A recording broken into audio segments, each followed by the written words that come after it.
Hey guys, welcome back to my channel. My name is Cara and today we're going to be doing another real talk video, and today I'm going to be doing a video all about dealing with grief and how to live with grief in your life.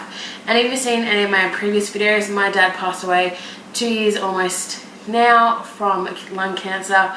So I have a personal experience with this, so I thought I would share some of my advice and tips as to what I have learnt and share them with you. And today, that's what I'm going to do.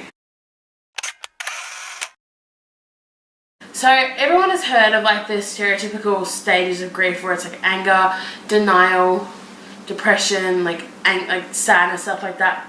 But I definitely think I personally didn't experience it like that. I think for a lot of the time, especially like initially, like after the first couple of days, I think I was just sad. Like nothing made me happy. My partner's birthday, I was happy that day, but then we came home and I was sad. Like there was moments of happiness, but majority of the time I was sad. And like I'm not sad now. Like obviously I'm still incredibly upset about like what has happened, but I've learned how to deal with that sadness and not let it overcome me, because if you let the sadness overcome you, that grief is just literally going to eat you up. And I feel like people find it so hard to talk about this kind of thing because you feel like you're relying on people, and I for one had great support from my family and my friends, and I always feel like I could talk to somebody. But I know there's going to be people out there in the world who don't feel like they've got anyone to talk to about, you know, a friend or family member or someone they know who has passed away, and that grief can just eat them up because they're not talking to anyone about it, and all these feelings are just down inside them. They have no outlet. So definitely, if you're dealing with something like this, please find someone to talk to, because it is one of the most important things that I think personally helped me.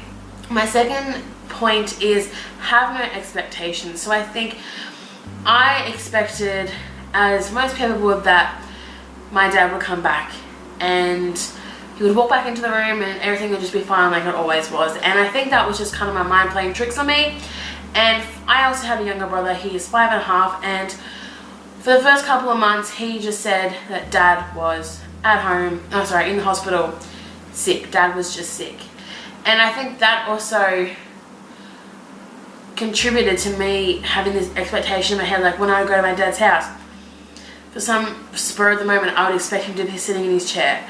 And mine has a way of twisting and just adding to your emotions. So definitely, I know it's so hard, but I think in these kind of situations you just have to accept it, because otherwise you're just going to get your hopes up and your expectations of something are not going to happen. And it's actually quite upsetting, because you know, you might go to a place where you and say a friend would often go to and expecting them to be there and they're not there. That can be quite upsetting. So make sure, as hard as it is, just try to accept it. My third tip is you are not going to be okay straight away. Now, I've had people say to me, oh, you know, you seem so okay, but like, I am okay, but I'm not as well. Like every single day, there is still something that reminds me of my dad. It might be an ad on TV, a song on the radio, something I read on Facebook that I want to tag him in. You know, I drove past a car that looks like him. You know, like there's always something that's going to remind me of him. And that doesn't mean I'm not sad. Like I still have days or nights where I might be laying in bed and something might just trigger me and I just start crying.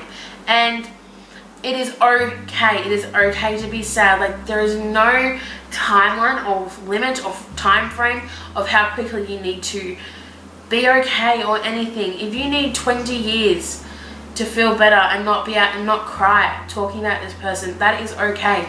Like I can still have a conversation just talking about my dad, but if I was to have a conversation like talking about who he was, you know, when he was sick, I would cry. And I think I personally just like remembering the good times, and that makes me happy. I like talking about the fun we used to have, the jokes we used to have, and that makes me happy. So the amount of time you need to be sad, just be sad. Don't let anyone pressure you into trying to be better. My fourth point is treasure those memories. Now, when it comes to things like anniversaries, birthdays, stuff like that, Father's Day, you know, etc. those special events. I find it really important to, on those days, not let my grief and sadness overcome me. So especially on days like his birthday and his anniversary of my dad, I like doing things with my immediate family because it helps me feel like I'm close to my dad. Obviously, I'll go to the cemetery, bring some flowers, bring a VB or a beer or something for him, sit there and talk to him for a little bit, and then spend time with my family and talk about the fun times we had with dad or the fun things he did with them. You know, hearing stories that I've never heard before. It's such a nice way to treasure his memories. So make sure on anniversaries and stuff like that, you are like remembering that person. Don't think just because they're gone and you can't celebrate their birthday or Father's Day, for example. Like on Dad's birthday, we always go out for, we now go out for tea, and I take balloons to the cemetery. And I think it is so important because that day will always be something for you. It will always mean something for you, no matter what. Like for 10 years, 20 years, whatever. That day will always mean something to you. So it's really important, I think, to keep celebrating those days. Don't let the sadness of them not being there, as hard as it is, don't let that ruin the day for you. And my fifth point is you will be okay. My dad, when I upload this video, will have passed away 2 years as of next Thursday, and I look at the date, sorry, the Xbox just made a sound. I can see the date on my calendar and it makes me upset as the days start counting down closer to that day. And it does upset me, but I know that it is okay to be sad. I know it is okay if I want to cry. I know it is okay if I get mad and just need to go out. I know it is okay because death is such a, like, it's such a normal thing because, you know, we're born, we live, we die, for example, but it's such a hard personal thing as well because when it affects you, it is so different to when it affects your neighbour or someone you see on TV because, oh, that's sad, rest in peace, whatever. But when it's someone you personally know, it's just a completely different scenario. So just know it's okay to be sad, and if you need to talk to someone, if you need to yell and scream and run and cry, do it. If you need to punch a pillow or a plate or a wall, do it, but don't punch the wall too hard because you're going to have to pay for that. But just make sure you have support there, as I've said already, and just try to do things that make you feel better, such as you might like drawing, colouring, cooking, singing in the shower, whatever. Like, just try and find things that make you happy to try and help you come out of that grief. So I hope you guys enjoyed this video. I know this is quite a hard video to watch because it's such a, I don't know, I feel like people don't really talk about grief and death, and I don't want to talk about death. It kind of freaks me out, to be honest.